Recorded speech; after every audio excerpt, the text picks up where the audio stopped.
Our second main principle for CS7637 was that learning in KBAI agents is often incremental. This means information or data or experiences arrive one at a time. This is one of the key differences between knowledge-based AI and other forms of AI like machine learning.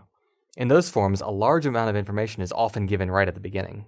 Here, our agents learn step by step, incrementally. We first encountered this with learning by recording cases.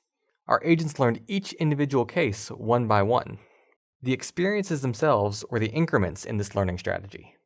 Case-based reasoning also operated on individual cases, but it organized them into much more complex knowledge structures, like tagging them in an array, or organizing them by a discrimination tree. But the fundamental object of knowledge were still individual cases that arrived one by one. We did a complex exercise where one by one we added these new cases into our discrimination tree. Incremental concept learning was, as the title suggests, incremental. Here we received positive and negative examples one at a time.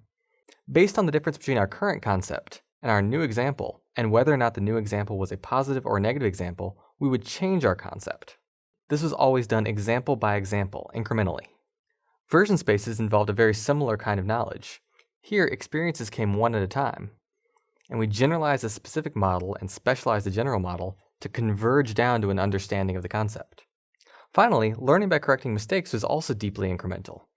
Here, the individual mistakes arrived incrementally, and based on the individual mistakes, our agent modified its knowledge base to repair the cause of the previous mistake. The takeaway here is that many of our methods in learning, reasoning, and memory all involve dealing with information that comes incrementally, bit by bit, instead of processing a large amount of data all at the same time.